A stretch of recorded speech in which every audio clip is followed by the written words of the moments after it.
हे आज या पॉडकास्टच्या माध्यमातून आज व्हीएमपी ला ताई तुझ्यापर्यंत पोहोचवायचं होतं.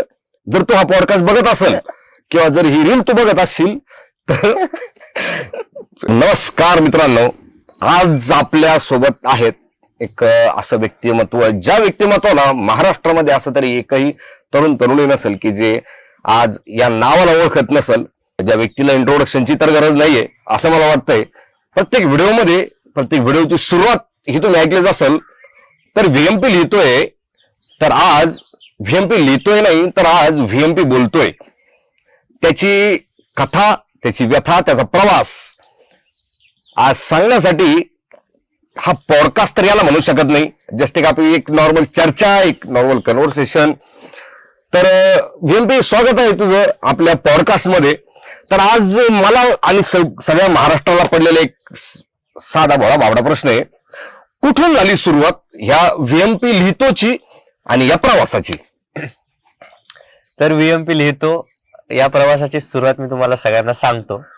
तर सगळ्यात आधी मी फुल फॉर्म सांगायचं आहे मला की व्हीएमपी या 3 इंग्रजी लेटर्सचा अर्थ होतो विवेक मनोज पाटील, जे की माझं नाव आहे. तर मी पहिलेच तुम्हाला सांगून देतो की व्हीएमपी हा कुठल्या कवितेचा प्रकार नाही. व्हीएमपी माझं नाव आहे आणि व्हीएमपी लिहितो म्हणजे विवेक मनोज पाटील लिहितो.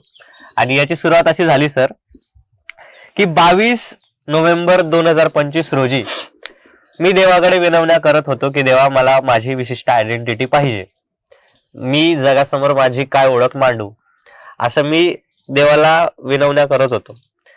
तर मग असंच 23 तारखेला रात्री झोपलो आणि डोक्यात विचार आला की उद्या व्हिडिओ बनव. किंबहुना तो आला का कोणी टाकला हे त्याचं त्याला माहिती.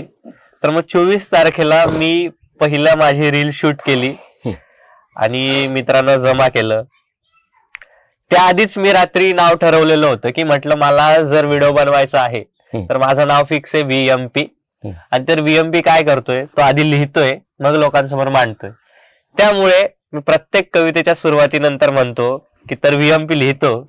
आणि ज्या दिवशी मी 24 नोव्हेंबर 2025 रोजी मी पहिल्यांदा व्हीएमपी लिहितो बोललो आणि पहिली कविता किंवा पहिली शायरी बोललो, तिथूनच या प्रवासाची सुरुवात झाली. ज्यावेळेस तू पहिला व्हिडिओ टाकला, पहिला व्हिडिओ जेव्हा तू पोस्ट केला, तो पहिला व्हिडिओ तुझा व्हायरल झाला, समजा तो लोकांपर्यंत पोहोचला असेल किंवा जो तुझा ज्या व्हिडिओत लोक तुला प्रेम मिळालं त्यावेळेस तुझी रिॲक्शन काय होती किंवा काय प्रतिक्रिया होती, काय वाटलं तुला? आता सहसा कसं असतं की पहिलाच व्हिडिओ जेव्हा आपण टाकतो ना तेव्हा काही एवढी एक्सपेक्टेशन नसते की लोकांना आवडेल की नाही आवडणार. पण माझं नशीब म्हणावं किंवा काय योगायोग म्हणावं की मी पहिलाच व्हिडिओ जेव्हा टाकला होता त्याच व्हिडिओला 40,000 व्ह्यूज गेले होते. आज त्या व्हिडिओला 1 मिलियनच्या वरती व्ह्यूज आहे. तेव्हा माझा मित्र बोलला होता की हा व्हिडिओ मिलियन मध्ये जाईल. साहजिकच आहे, तो मजाक मध्ये मला बोलला होता की मिलियन मध्ये जाईल, पण त्याचं बोलणं खरं ठरलं. आज तो व्हिडिओ मिलियन मध्ये गेला. पण जेव्हा मी तो पहिल्यांदा टाकला होता त्याच्या आधीच मी ठरवलेलं होतं की मी 100 दिवस 100 व्हिडिओ टाकणार आहे. ते मी चॅलेंज घेतलेलं होतं आणि त्याचा आउटकम काय येईल हे माझ्या मनातच नव्हतं. मी तो भगवद्गीतेचा कोट आहे ना की कर्म करा, फळाची चिंता नका करू. तर मी 100 दिवस 100 व्हिडिओचं कर्म करणार होतो, पण त्याचं फळ त्या माध्यमातून मला काय भेटणार होतं हे मी काहीच ग्राह्य धरलं नव्हतं. पण जेव्हा मी पहिला व्हिडिओ टाकला त्याला 40,000 व्ह्यूज गेले. एवढा आनंद भेटला होता की 40,000 पर्यंत मी जे बोललेलो आहे ते पोहोचलं. त्याला लाईक्स वगैरे येत आहेत, कमेंट्स येत आहेत आणि कमेंट्स अननोन व्यक्तींकडून येत आहेत ना, त्याचा जास्त आनंद भेटला. आणि जेव्हा मी 3रा किंवा 4था व्हिडिओ टाकला तर 4था व्हिडिओ माझा पहिला व्हिडिओ जो होता तो म्हणजे जो माझा 3रा व्हिडिओ होता तो 1 लाख व्ह्यूज पर्यंत गेला होता. तर तेव्हा त्या व्हिडिओला 1 लाख व्ह्यूज गेले होते. तेव्हा मी ट्रेनमध्ये होता, प्रवास करत होता. मी अक्षरशः उड्या मारल्या होत्या की अरे बापरे, माझा 3राच व्हिडिओ आहे आणि 1 लाख व्ह्यूज त्या व्हिडिओला पोहोचतायत. तेव्हा मी खूप खुश झालो, खूप आनंद झाला. आणि जेव्हा मी 4था व्हिडिओ टाकला तर 4था व्हिडिओ जो होता तो संत गजानन महाराज शेगाव या मंदिरावर मी बनवला होता की तर मग तिथेच मला कळालं होतं की आता माऊलींची कृपा आपल्यावर झाली आणि तो माझा पहिला व्हिडिओ होता तो मिलियन मध्ये गेला होता. त्यामुळे मग आनंद गगनात भावेना असा झाला होता. पण तेव्हाही मी काही एक्सपेक्टेशन ठेवली नव्हती की असं माझं अजून पुढे काहीतरी एवढं होईल, एवढे व्हिडिओज वगैरे चांगले चालतील, लोकांना आवडतील. पण जे काही होतं ना ती त्यांची कृपा होती आणि त्या कृपेच्या मुळेच आज जे काही आहे ते आहे. आणि ती रिॲक्शन खूप सुंदर होती, मी ती शब्दात कधीच डिस्क्राईब करू शकणार नाही. आणि आज जसं तू बोलला की तो व्हिडिओ मिलियन मध्ये गेला आणि आज प्रत्येक व्हिडिओ तुझा आज मिलियन मध्ये जातोय, हे तू कमवलेलं प्रेम आहे. हे तुझ्या शब्दांवरती महाराष्ट्राच्या लोकांनी, आमच्यासारख्या लोकांनी तुझ्यावरती दाखवलेलं प्रेम आहे. त्यांना तुझे शब्द आवडले, त्यांना तुझी बोलण्याची रचना तुझी आवडली, ट्युनिंग तुझं आवडलं आणि त्यामुळे तुला आज सगळीकडनं संपूर्ण महाराष्ट्रातून तुला प्रेम मिळतंय. आणि माझी अशी इच्छा राहील की महाराष्ट्रातल्या प्रत्येक कष्टकरी तरुणाला असंच प्रेम मिळत राहो आणि आपले शेतकऱ्याचे सर्वसामान्याची मुलं महत्वाच्या पुढे येत राहू. व्हीएमपी लिहितो ही लिहिण्याची सुरुवात जी तुझी झाली, याच्या मागची स्टोरी म्हणजे तुला मिळालेला धोका होता की तुझा ब्रेकअप होता की तुझं अधुरं प्रेम होतं की तुझं एकतर्फी प्रेम होतं? तसं तर माणसाला प्रत्येक वेळी अनेक लोकांशी अनेक वेळा प्रेम होत असतं असं मी बिलीव्ह करतो. तर मग हे वैयक्तिक आहे. तर मला अनेक वेळा प्रेम झालंय, कॉलेजमध्ये झालंय, शाळेमध्ये झालंय, रोज होत असतं. पण स्वरूप बदलू शकतं. बरोबर. कधी आपली कोणी मदत केली त्यावर प्रेम होऊ शकतं, कधी भावा तू करू शकतोस हे वाक्य बोलणाऱ्यावर सुद्धा प्रेम होऊ शकतं. कारण तो एक आपल्याला धीर मिळालेला असतो की मी खचत चाललोय, त्या एका होपमुळे आज मी पुढचं पाऊल टाकण्याचं सामर्थ्य ठेवतो. किंवा जे सगळ्यांना म्हणजे तरुण पिढीला होतं, तिच्या नजरेवर होऊ शकतं, त्याच्या नजरेवर होऊ शकतं. बरोबर बरोबर. तिच्या दिसण्यावर होऊ शकतं, त्याच्या दिसण्यावर होऊ शकतं, तिच्या हास्यावर होऊ शकतं, त्याच्या हास्यावर, त्याच्या बोलण्यावर, तिच्या बोलण्यावर होऊ शकतं. तसं प्रेम प्रत्येकाला प्रत्येक वेळी होत असतं. पण मी जेव्हा इंस्टाग्रामचे रील स्क्रोल करत होतो तेव्हा मला ही कमी आढळली की माझे फिलिंग शेअर करणारा कोणीच नाहीये किंवा माझे शब्द ते व्यक्त करणारा कोणीच नाहीये. मग ते शब्द व्यक्त करण्याचं माध्यम मी का नाही होऊ शकत? बिकॉज मला लिहिता येतं हे मला आधीच ठाऊक होतं. तर मग तेच आपण प्रेझेंट करावं लोकांसमोर आणि ते जे लोकांना फील होतं, जे मला फील होतं तेच लोकांसमोर प्रेझेंट करावं. तर त्यामागे हे कारण होतं आणि त्याच्या माध्यमातून जे मी अनुभव केलेले आहे, जे विविध प्रेम मी अनुभव केलेले आहेत, जे मला कधी ना कधी झालेलं आहे, किंबहुना रोज होत असतं. तर मग तो अनुभव त्या ठिकाणी कामी आला. बऱ्याच वेळा आपल्याला असं होतं की एखादी पोरगी आपल्याला आवडते किंवा एखाद्या मुलीला एखादी मुलगा आवडतो, पण तिला आपण किंवा त्याला ते प्रेम व्यक्त नाही करतायत किंवा व्यक्त जरी केलं तरी भीती असते नातं खराब होईल आणि एकतर्फी असतं किंवा दोघांचं एकमेकांवर प्रेम असतं. पण कधी कधी मुलांचं कसं असतं की मुलं ते व्यक्त नाही करू शकत प्रखरपणे. हा ते ठीक आहे की तू जेवलीस का, तू काळजी घे, तू काळजी घे, ते सगळं ठीक आहे. बट तू खूप गोड दिसते हे बोलण्याची हिंमत सुद्धा पोरं नाही करू शकत. बरोबर. मग ते करण्याचं काम मी केलं, तिथून मला प्रेरणा भेटली. ओके. प्रेम करायला पाहिजे. हा, प्रेम करावं. आता काही लोक, मी असं भरपूर वेळा ऐकलंय की प्रेम करावं जेणेकरून आपल्याला हे समजेल की प्रेम का नाही करावं. पण ते चुकीचं आहे मला असं वाटतं. प्रेम करत राहायला पाहिजे. कारण ही जे जग आहे इथे दुःख किंवा इथे हेट्रेड खूप भरलेली आहे, इथे जेलेसी खूप भरलेली आहे. त्यामध्ये जर आपल्याला प्रेम मिळतंय किंवा आपण जे प्रेम वाटतोय ना, ती खूप महत्वाची गोष्ट आहे आणि ती खूप इम्पॉर्टंट गोष्ट आहे. कारण आपण असं ऐकलंय जे आपण पेरतो ना तेच उगावतं. मग जेवढं तुम्ही प्रेम स्प्रेड कराल ते दुप्पट तिप्पट होऊन तुमच्यापर्यंत नक्कीच पोहोचेल. आज नाही पण उद्या पोहोचेल. बरोबर बरोबर. पुढं असा काही विचार केलाय का तू की आता पुढं काय करायचं? ठीक आहे, आता आपल्याला सोशल मीडियावरती खूप सुंदर असं प्रेम मिळालं तुला.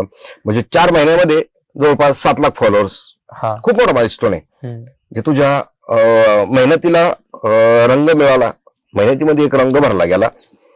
आता पुढचं काय प्लॅनिंग तुझं की काय करायचंय तुला पुढं? असं काही प्लॅन केलंय डोक्यामध्ये की अजून प्लॅन करायचा बाकी? तर तुम्ही नेहमी रोज एक व्हिडिओ बघत असताल कन्सिस्टंटली. मागच्या 4 महिन्यापासून एक व्यक्ती येतो आणि तुमच्या फीडवर येऊन म्हणतो की व्हीएमपी लिहितो आणि पुढे त्याची शायरी म्हणतो. पण तो लिहितो पण तुम्ही ऐकता, ते वाचत नाही. तर माझा तोच प्लॅन आहे की पुढे लोकांना व्हीएमपी काय लिहितो हे वाचायला देखील मिळेल. सो त्या दृष्टिकोनाने माझा विचार चाललेला आहे आणि हळूच तुम्हाला तुमच्या शहरामध्ये व्हीएमपी लिहितोचा शो देखील पाहायला मिळू शकतो. सो त्या पद्धतीने ही वाटचाल चाललेली आहे. सो जशी तुम्ही एक्साइटमेंट ठेवता नेहमी रोज माझा व्हिडिओ बघण्यासाठी किंवा रोज व्हिडिओ आल्या आल्या आधी लाईक करता मग नंतर ते व्हिडिओ ऐकता, तशीच एक्साइटमेंट राहू द्या. काय सांगताय तर लवकरच मी तुमच्या शहरात तुम्हाला पाहायला मिळेल. जे काही तू पुढं लॉन्च करशील, जसं तू आता बोलला की व्हीएमपी काय लिहितोय आता तुला समोरच्याला वाचायला लावायचंय, किंवा व्हीएमपीचा एखादा शो पण येऊ शकतो मार्केटमध्ये, जे काही तू आणशील सगळ्या महाराष्ट्राचं प्रेम, आमच्या सर्वांचं मित्र परिवाराचं प्रेम त्याला असणारच आहे. जे तू लॉन्च करशील ते खूप छान करशील. बाकी आमच्या शुभेच्छा आहे, कायम एक मित्र म्हणून तुझ्या सोबत आहेच, होत्या आहे आणि असणार. तर आता अजून एक प्रश्न विचारायचा आहे की ह्या प्रेमाच्या कविता लिहिणाऱ्याच व्यक्तीला लव्ह मॅरेज करणार की अरेंज मॅरेज करणार? खर तर हा खूप संकटात टाकणारा प्रश्न आहे सर. संकटात टाकणारा प्रश्न नाहीये, सिम्पल सॉर्टेड प्रश्न आहे की ठरवलेलं असतं माणसाने ना की बाबा अरेंज मॅरेज नको बाबा, हा बाबा लव्ह मॅरेज मला करायचंय. अरेंज मॅरेजचे माणूस मग तोटे सांगून मोकळे होतो, लव्ह मॅरेजचे तोटे सांगून आपण माणूस मोकळे होतो. कुठेतरी एक माणसाने गोष्टी ठरवलेल्या असतात, त्या ठरवलेल्या गोष्टीच्या प्रमाणे माणूस चालत असतो. तसं तू काय ठरवलंय? खरं तर सिच्युएशनशिप, बेंचिंग, अजून विविध शब्द मार्केटमध्ये फिरतायत. तर मग त्या ह्या अशा गोष्टी ऐकताना मला असं वाटतं की आधी मॅरेज होणं महत्वाचं आहे. मग ते आपण नंतर ठरवू शकतो की ते लव्ह मॅरेज असावं की अरेंज मॅरेज. कारण समाज त्या दिशेने वाटचाल करत चाललाय, त्या दिशेने असं वाटतं की हळूहळू मॅरेज ही संकल्पना कुठेतरी ह्रास होत चाललेला आहे असं मला वाटतं. कारण मल्टिपल रिलेशनशिप्स आपल्याला बघायला मिळतात, नात्यांमध्ये चिटिंग बघायला मिळतात. मला असं वाटतं की पिढी ज्या दिशेने वाटचाल चालली की 15 सेकंद जर एखाद्या रीलवर आपण थांबू शकत नाही पूर्णपणे, तर एखाद्या व्यक्तीसोबत आयुष्य काढायचा प्रश्न म्हणजे खूप मोठा प्रश्न आहे. तर मग त्यामुळे मला असं वाटतं किंवा माझं पर्सनल असं मत आहे की लव्ह प्लस अरेंज केलेलं खूप चांगलं आहे, असेल माझ्या पर्सनॅलिटीला ते शोभेल. मी आधी त्या व्यक्तीला जाणून घेईल, मी धप्पा तर नाही खायचा मला नंतर की काय सांगतात. म्हणजे अशी पिढी झालेली आहे की मी कदाचित म्हणजे लोक ड्रम मध्ये सापडताय, कोणी कुठे सापडताय, अशा पद्धतीचं आपल्याला बघायला मिळतंय. त्यामुळे आधी त्या व्यक्तीला जाणून घेतलेलं महत्वाचं आहे आणि त्यानंतर मग त्या व्यक्तीच्या घरचे ऍग्री असतील, माझ्या घरचे ऍग्री असतील, मग त्या दृष्टिकोनातून बोलणी आम्ही करू शकतो. पण त्यासाठी महत्वाचं म्हणजे ती मॅच्युरिटी पाहिजे दोघांमध्ये, की आपण घरी दोघं स्वतःच्या पायावर उभे पाहिजे. त्याशिवाय आपण डिसिजन घेऊ शकणार नाही. कारण फक्त प्रेम केल्याने पोट भरत नाही, त्या ठिकाणी प्रॅक्टिकली विचार करावा आणि तो करावाच लागतो. बरोबर. लग्नानंतर बाबूशाना होत नाही. लग्नानंतर तेल संपलं, मीठ संपलं, साखर संपली, किराणा संपला, याच्यावरती चर्चा होत असते. बरोबर. आणि बरोबर बोललास तू की एकमेकांना ओळखणं फार महत्वाचं आहे. मग ते तुमचे आचार विचार, कोणत्या गोष्टी आवडतात, कोणत्या गोष्टी, मग घरच्यांचाही स्वभाव तो त्या पिरियड मध्ये सगळ्यांच्या लक्षामध्ये येतो. त्यामध्ये मॅच व्हायला जो नंतर वेळ लागणार असतो तो वेळ आपल्याला अगोदर मिळून जातो. कारण आपल्या देशात लग्न ही फक्त 2 व्यक्तींमध्ये होणारी गोष्ट नसते, तर ती 2 परिवारांमध्ये होणारी गोष्ट असते. त्यामुळे ते परिवारांची ही मेंटॅलिटी एकमेकांसोबत मॅच व्हायला पाहिजे, जर आपल्याला जास्त काळ त्या लग्नामध्ये सर्व्हाइव्ह करायचं असेल तर. बरोबर. तुझे आई वडील यांना सोशल मीडिया बद्दल ते अवेअर आहेत का, की जे आज तू मिळवलंय एवढ्या सगळ्यांचं प्रेम, आमच्यासारखे लोक आज तुला सगळे प्रेम करताय, तर हे प्रेम हे त्यांनी बघितलंय का की तू आज अशा उंचीपर्यंत जाऊन पोहोचलाय की सगळीकडनं तुझ्या कविता असतील, तुझे वाक्यरचना असेल आणि सगळीकडून तुझं कौतुक होतंय? तर एक माझे आई वडील ही बऱ्याचशा आई वडिलांसारखे व्हॉट्सअप जनरेशनचे लोक आहे. म्हणजे फक्त व्हॉट्सअप पुरतं त्यांना सोशल मीडिया माहिती आहे. बर्थडे असला स्टेटस ठेवायचं, काही झालं स्टेटस ठेवायचं, तेवढं त्यांना माहिती आहे. पण त्यांना कळालं की हा इंस्टाग्रामवर काहीतरी करतोय, त्याला लोक लाईक करताय ते करताय, त्यांना बाहेरून कुठेतरी ऐकायला मिळालं. मग ते मला फोर्स करायला लागेल, आम्हाला पण इन्स्टा ओपन करून दे. मग मी त्यांना ओपन करून दिलं आणि ते फक्त माझ्या व्हॉइसवर कुठलाही रील असला ते लाईक करता होता. आणि असाच एक प्रसंग घडला होता की मी असा घरीच बसलेलो होतो आणि बँकेचे साहेब आले. आता माझी मम्मी सीआरपी, तर बँक वगैरेचे साहेब येतच असतात. सो मग बँकचे साहेब आले आणि मी असाच बसलेला आहे आणि ते काहीतरी त्यांचं डिस्कशन चाललंय, पप्पा असे बसलेले होते आणि मी असं उठून उभा राहिलो आणि त्या साहेबांनी मला नोटीस केलं, अरे तू व्हीएमपी का म्हणे, माझ्या मैत्रिणी आजच मला तुझी रील शेअर केली. माझे मम्मी पप्पा माझ्याकडे असे शॉक न बघताय, हा करतो काय नेमकं, बँकेच्या साहेबाची रील बघताय, मला कसं काय नाही माहिती. सो मग त्यांनी सेल्फी काढला, मम्मी पप्पा गालात हसताय, मग ते गेले. मी काय रिॲक्ट करू मला माझं कळत नव्हतं, बट ते त्यांना खूप भारी वाटलं. मग संध्याकाळी असंच मम्मी आजीसोबत बोलत होती आणि कॉलवर सांगितलं, हा त्याच्यासोबत बँकेच्या साहेबांनी फोटो काढला असं तसं, तर तो लय फेमस झालाय ते. पण ते ऐकून असं भारी वाटलं की ते त्यांना एवढं नाही माहिती ही फील्ड कशी आहे काय, बरोबर. बट जे त्यांना दिसतं ना ते त्याच्यावर विश्वास ठेवतात आणि ते त्यांना खूप भारी वाटतं. बरोबर. आणि ते आईचं प्रेम असतं हा, ते. हा. आणि मग अशा सिच्युएशनला मग आपली आई सगळ्यांना फोन करून सांगते बरोबर की बरोबर. अरे आई बाई असं असं झालं, आज मी इकडे गेले होते तर तिथं माझ्या मुलासोबत त्यांनी फोटो काढले, हे हा. केलं ते केलं, त्यांनी तिथं गेलो, त्यांनी ओळखलं. हा. ते प्रेम असतं, ते प्रेम मिळायला पण भाग्य लागतं.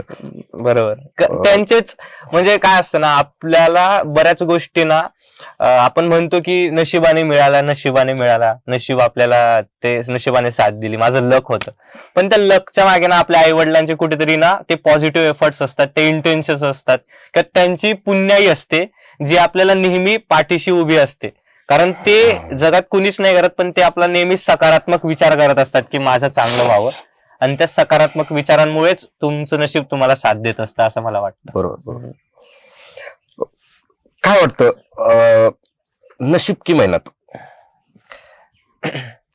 एक स्टोरी आहे, मी सांगू शकतो का? तर कसं असतं, नशीब म्हणजे डेस्टिनी, डेस्टिनी म्हणजेच देव मला सपोर्ट करतो बरोबर. त्या गोष्टी. श्रीकृष्णाचं आणि अर्जुनाचं कॉन्व्हर्सेशन मी असं ऐकलेलं आहे की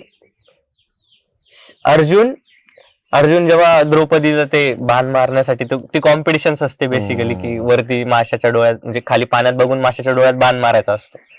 तर मग अर्जुन श्रीकृष्णाला म्हणतो की तू तिन्ही लोकांचा स्वामी, तू माझी काही मदत कर, मला टिप्स दे, काहीतरी मला ऍडवाइस दे, माझी उद्या एवढी मोठी स्पर्धा आहे, तर मग मला तिथं जायचंय, मला काही मदत तर कर. मग श्रीकृष्ण म्हणतात मी कशाला मदत करू, तू जर स्वतःला विश्वातला सर्वोत्कृष्ट धनुर्धर म्हणून घेतोय तर मग माझा काय रोल आला तिथं, माझा काय संबंध आला? तर मग तू तुझे 100% एफर्ट्स दे, तुला भेटेल जे तुला तुझ्या ह्याच्यात असेल ते. अर्जुन म्हणतो ठीक आहे, तुला दाखवून देतो, मी आहे सर्वश्रेष्ठ धनुर्धर आहे. मग अर्जुन जातो आणि प्रॅक्टिस करतो आणि तो बाण मारतो आणि श्रीकृष्णांना विचारतो की बघ, तू माझी मदत नाही केली तरी मी जगातला सर्वोत्कृष्ट धनुर्धर आहे म्हणून मी तो बाण मारू शकलो, हे कॉन्फिडन्सने तो बोलला. मग श्रीकृष्ण त्याला तेव्हा म्हणतात की तू जरी माशाच्या डोळ्यात बाण मारला असेल, अचूक तुझा नेम असेल, पण खाली जे पाणी स्थिर ठेवण्याचं काम मी केलं होतं. मग तेव्हा इथून ही गोष्ट दिसते की जेव्हा तुम्ही 100% एफर्ट्स देतात तर तेव्हा तुमचं नशीबही तुम्हाला मदत करतं. त्यामुळे मेहनत सर्वात जास्त महत्वाची आहे. बरोबर, करेक्ट. एक तुझा कॉलेजमधला असा एखादा इंटरेस्टिंग किस्सा जो तुला आज सांगावा असा वाटतोय?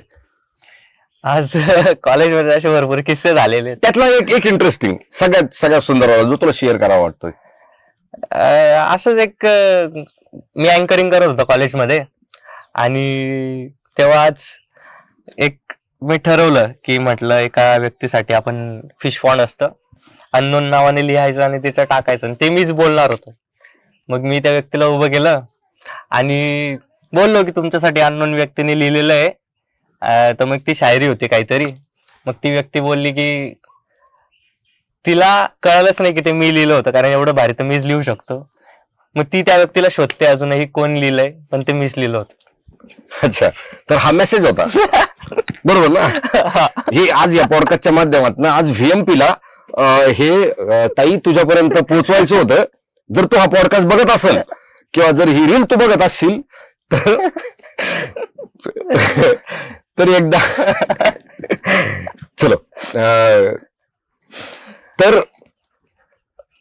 काय वाटतंय ज्या व्यक्तीसाठी तू हे लिहिलेलं होतं, तुझी काय इच्छा आहे त्या व्यक्तीने समजेल त्या व्यक्तीला, किंवा जर समजलं तर त्या व्यक्तीने तुझ्यासोबत बोलावं आणि त्या गोष्टींवरती चर्चा करावी, त्या मुवमेंट बद्दल, जो काय तो फिशबॉलचा मुवमेंट असेल, अशी इच्छा आहे तुझी की असं वाटतंय तुला? मला असं वाटतं सर सिम्पली की ती व्यक्ती त्यावेळेला माझ्या भावना समजू शकली नाही, की काय गॅरंटी ती आता माझ्या भावना समजू शकेल. तर मग आता नको, ठीक आहे, खुश राहा. अच्छा, असं नसतं. काय होतं की ते एक वय असतं, त्या वयामध्ये भावना समजून त्या भावना समजतात पण ते समजून घेण्याची ती कॅपेबिलिटी नसती माणसामध्ये. ठीक आहे, त्या व्यक्तीमध्ये बदल झाला असेल, आता मॅच्युरिटी लेवलकडे आता ती पदार्पण करत असेल, त्यामुळे आता तिलाही गोष्टी कळत असतील. आणि जर या पॉडकास्टच्या माध्यमातून जर तिच्यापर्यंत हा पॉडकास्ट जर जातोय तर याचा मग अर्थ असा पण नाही होता येणार की ती आता तेवढी इमॅच्युअर्ड असेल. कारण आता आपण सगळेच आता मॅच्युरिटी लेवलकडे निघालोय. पण चला ठीक आहे, शुभेच्छा तुम्हाला. त्यावरच मी लिहिलं होतं सर एक की हिंदीमध्ये होतं ते कि सस्ता हो गया इश्क मेरा मैंने दिखाया बहुत ज्यादा है, उतना भी इश्क नहीं था तुझसे मैंने जताया बहुत ज्यादा है, और बदला लेने आ सकता हूँ आज भी तेरे शहर में, बदला लेने आ सकता हूँ आज भी तेरे शहर में, मगर सुना है तेरे शहर आने का किराया बहुत ज्यादा है. ये बात एक नंबर, एक नंबर. ही शायरीची आवड तुला पहिल्यापासून होती का? हो. सगळ्यात पहिलं लेखन तू कोणत्या वयामध्ये केलं होतं? किती वेळ असताना? मी 8वीत असताना पहिल्यांदा लिहिलं होतं. हा, तर कोणासाठी लिहिलं होतं ते? मी शाळेत स्पर्धा होती एक त्यासाठी लिहिलं होतं. स्पर्धेसाठी लिहिलं त्या होतं. स्पर्धेत हरलोय मित्रांनो. स्पर्धेमध्ये स्पर्धेमध्ये हरलोय मित्र. स्पर्धेमध्ये हरलाय. होय, मी त्या स्पर्धेमध्ये हरलोय, पण आज माणूस म्हणून घडलोय. बर. आणि मग तू 8वी पासून जेव्हा लिहायला सुरुवात केली, म्हणजे तू असं काही बनवून ठेवलं होतं की अशी नोटबुक वगैरे अशी केली आहे, डायरी वगैरे, ज्याच्यामध्ये तू असं डेली असं शायरी वगैरे लिहायचा? ते रायटर लोकांना सवय असते ना की मनामध्ये आलं ते लगेच लिहून ठेवतात. तर असं काही केलंय का तू? असं लिहून ठेवलंय कुठं काही? नाही, मी त्या बाबतीत खूप जास्त आळशी. माझं कसं असायचं, मला एखादी गोष्ट सुचली तर जो माझ्या शेजारी उभा आहे किंवा उभी आहे ती माझी ऑडियन्स, मग तिथून ती गोष्ट त्याच्या कानापर्यंत पोहोचली, तिथल्या तिथं ती शायरी किंवा पोएट्री संपली. ती मला सवय नव्हती लिहायची, ती हळूहळू मी ती डेव्हलप करतोय. आता मला काय सुचलं ते आता लिहून ठेवावं लागतं मला. पण आधी तसं काही नव्हतं किंवा मी अशी काही डायरी वगैरे मेंटेन करून नव्हती ठेवली. जे मला सुचायचं ते मी बोलायचो, ते तयार करायचो, जो समोर असला त्याला ऐकून जायचं. एक तुझं असं स्वप्न किंवा तुझी अशी एक विश की मला माझ्या आई वडिलांसाठी मला हे करायचंय, एक असतं ना काहीतरी, मग ते काही पण असो. ज्यावेळेस आपण शाळेमध्ये होतो त्यावेळेस आपल्याला वाटायचं मला माझ्या आईसाठी एकदा एक साडी घ्यायची, मला माझ्या वडिलांसाठी मला एक ड्रेस घ्यायचा आहे. जेव्हा आपण शाळेमध्ये होतो त्यावेळेस असं कधी वाटायचं आपल्याला की मला पण असं करायचंय. तशी आजच्या घडीला तुझी एक अशी विश, तुझी एक अशी एक इच्छा? माझ्या आई वडिलांना ना म्हणजे ट्रॅव्हलिंग खूप जास्त आवडते. मग माझी अशी इच्छा आहे की त्यांना भारत दर्शन तर ऑब्व्हियसली ते पॉसिबल आहे, बट माझी मनापासून अशी इच्छा आहे की त्यांना मला फॉरेन ट्रिपला न्यायचं, एकदा तरी आयुष्यात एकदा तरी फॉरेन ट्रिपला न्यायचं. नाही, नक्की तुझी ही पण इच्छा तुझी पूर्ण होईल. आणि तुझ्या आईवडिलांसाठी तू हे खूप सुंदर असं स्वप्न जे डिझाईन केलंय, त्या स्वप्नाला सुद्धा त्या वरचा हातभार नक्कीच लागेल. हातभार लागेल तो तुला घडवण्यासाठी, आणि नक्कीच ही विश तुझी पण पूर्ण होईल. तर आजच्या तरुण पिढीला तू काय संदेश देशील? मी त्यांना एवढाच संदेश देईल की भावांनो, तुम्ही पूर्णपणे स्वतःला व्यक्त करा. बिकॉज माझ्यासाठी हाच म्हणजे आजच्या घडीचा सगळ्यात मोठा प्रॉब्लेम असा आहे की तुम्ही लोकांशी बोला, स्वतःला व्यक्त करा. इन्स्टा किंवा व्हॉट्सअप किंवा त्या मेसेजवर जे बोलणं असतं ते बोलणं नसतं. व्यक्तिगत रूपात बोला, व्यक्त व्हा, स्वतःचं मन मोकळे करा. जोपर्यंत तुमचं मन मोकळं होणार नाही तोपर्यंत तुमच्या आत दडलेल्या भावना, तुमच्या आत दडलेले स्वप्न पूर्ण होणं ही खूप कठीण गोष्ट आहे. त्यामुळे तुम्ही स्वतःला पूर्णपणे व्यक्त करा, बोला बिनधास्त. आर्टिकल 19चा उपयोग करा. संविधानाने तुम्हाला अधिकार दिलेला आहे, वापर करा, व्यक्त व्हा. तुमच्या जी कला असेल ती बिनधास्त प्रेझेंट करा. 4 लोक काय म्हणतील याचा विचार करू नका. विचार तेव्हा करा जेव्हा तुम्ही ते प्रेझेंट करणार आहात, पण आधी प्रेझेंट करा. तुमची कला असेल किंवा जे तुमचं बोलणं असेल ते व्यक्त करा. Silence is not the best answer in each and every time. So you have to speak. बोला, व्यक्त व्हा. That's it. मला बोलायचं एक की म्हणजे मी इथं आलो होतो ना, हे आता आम्ही जिथं शूट करतोय हे खूप सुंदर लोकेशन आहे, आणि असं वाटतच नाही की पॉडकास्ट आपण शूट करतो, कारण नेहमी पॉडकास्ट मध्ये सिरियसनेस असते, तुम्हाला इथं सिरियसनेस बिलकुल जाणवली नसेल. तर मला असं वाटत आलं या कन्व्हर्सेशनच्या दरम्यान की माझ्या मोठ्या भावाशीच मी बोलतो आहे. त्यामुळे मला खूप जास्त आनंद झाला वैभव सरांशी भेटून. त्यांचं नेचर पण खूप सुंदर आहे, म्हणून आज आम्ही नेचर मध्ये बसून शूट करतोय, यापेक्षा भारी गोष्ट कुठली असू शकत नाही. आणि वैभव सर म्हणजे व्यक्तिमत्व तुम्हाला तर माहितीच आहे, त्यामुळेच मी सरांवर लिहिलं होतं काहीतरी ते. तर मग मी सरांचं पुस्तक आहे अंतः अस्ति प्रारंभ, त्यावरच मला 2 ओळी सुचल्या आणि मी सरांबद्दल ते प्रेझेंट करायचा प्रयत्न केला. लहान तोंडी मोठा घास घेतोय सर. नाही. पण मी सुरुवात करतो की, तर विएमपी लिहितो की स्वप्नांचा माझ्या मीच आधारस्तंभ आहे, जणू ध्येयपूर्तीच्या युद्धाचा हा नवा आरंभ आहे. आणि जरी खचलं काळीज तरी अंदाज बांधू नका, जरी खचलं काळीज तरी अंदाज बांधू नका, हा माझा अंत नाही, हा नवीन अध्यायाचा प्रारंभ आहे. अरे थँक्यू. मस्त. तर मित्रांनो, खूप खूप धन्यवाद तुम्हाला